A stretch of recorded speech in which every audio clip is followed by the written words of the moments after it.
नहीं, चुनाव प्रचार तो चल ही रहा है। आज अंतिम दिन है। इन बाई इलेक्शंस में दो तीन बातें बिल्कुल स्पष्ट दिख रही हैं। एक तो यहाँ जो दोनों दलों का राजनीतिक जागीदारी थी, लालू जी के डर से भाजपा और भाजपा के डर से लालू जी, इस बात को बिहार की जनता ने तोड़ने का मन पूरी तरीके से बना लिया है। दूसरी बात, खास करके आरजेडी और मुसलमानों को लेकर जो 30-35 साल से ये चलता रहा है कि मुसलमान जो है वो आरजेडी की राजनीतिक जागीर है। पहली बार 30 साल में इन चारों विधानसभा में, सिर्फ बेलागंज में नहीं, चारों विधानसभा में मुसलमानों ने बिल्कुल स्पष्ट कर दिया है कि वो किसी की राजनीतिक जागीर नहीं है और वो लालटेन में किरासन तेल बनकर जलते रहने के लिए तैयार नहीं है। दूसरी एक और बात है, आज यहाँ पर देखिए लालू जी आ रहे हैं तो ये क्या दिखाता है भाई? 3 दिन से तेजस्वी यादव यहाँ बैठे हुए हैं, उनकी ताकत से तो कुछ हुआ नहीं। पहले आरजेडी ने तो स्वीकार कर लिया कि तेजस्वी यादव के कहने से तो कोई मुसलमान यादव वोट देने को तैयार नहीं है, उनके समाज के लोग भी वोट देने को नहीं तैयार हैं।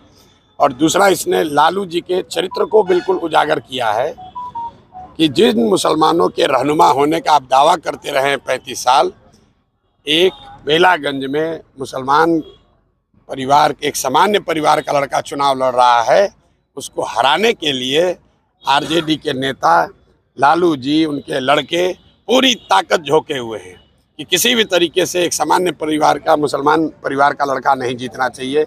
और किसकी मदद कर रहे हैं? एक बाहुबली के लड़के की मदद कर रहे हैं।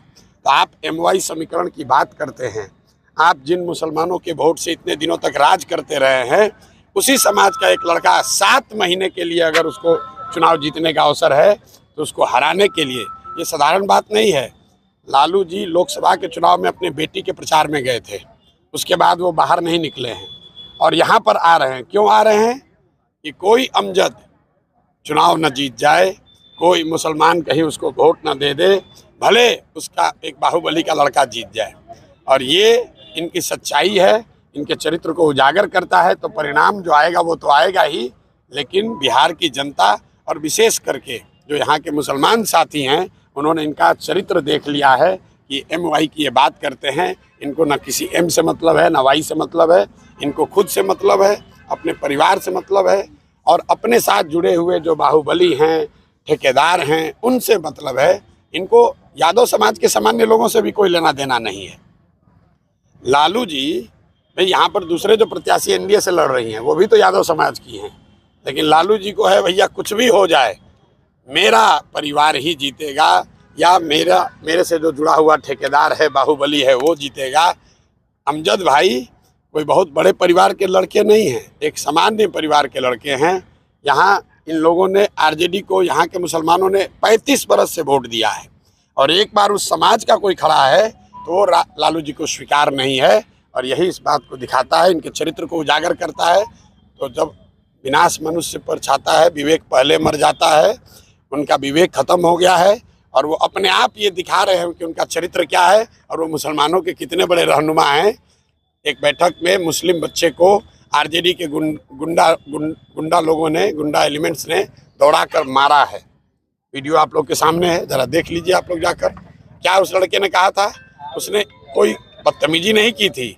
लक्ष्मीपुर गांव में उस लड़के ने सिर्फ इतना कहा था कि हम क्यों माफ़ करें इन्हें, हम क्यों माफ़ करें। भाई लोकतंत्र है, सबको बोलने का अधिकार है, उसके लिए आप उसको दौड़ा कर मार रहे हैं और अपने आप को मुसलमान का रहनुमा बताते हो। आनंद मोहन जी ने एक तंज कसा है कि प्रशांत किशोर जी को अभी राजनीति सीखना चाहिए। वो जिस तरह से लड़कियां साइकिल चला रहे हैं, बच्चे साइकिल चलाते हैं, उस तरह से वो चल। ठीक बात है, 23 तारीख को दिखेगा किसको राजनीति ज़्यादा आती है। एक चीज़ मैं आपको बता दूं, वो जिनका नाम आप ले रहे हैं या दूसरे कई लोग प्रचार कर रहे हैं, जिसकी प्रवृत्ति अपराध की है, उसकी ना कोई जात है, ना उसकी धर्म, उसका कोई धर्म है, ना उसका कोई ईमान है, ना उसका कोई विचार है। उसका एक और एकमात्र धर्म है अपराध, अपना हित, अपने बच्चों का हित। अपराधी अपराधी है, गलत प्रवृत्ति का आदमी गलत प्रवृत्ति का आदमी है। वो अगर आपका दोस्त भी है तो आज नहीं तो कल आपके साथ धोखा करेगा ही करेगा। ये बात बिल्कुल बाई इलेक्शंस में दिख रहा है। सर लास्ट सवाल ये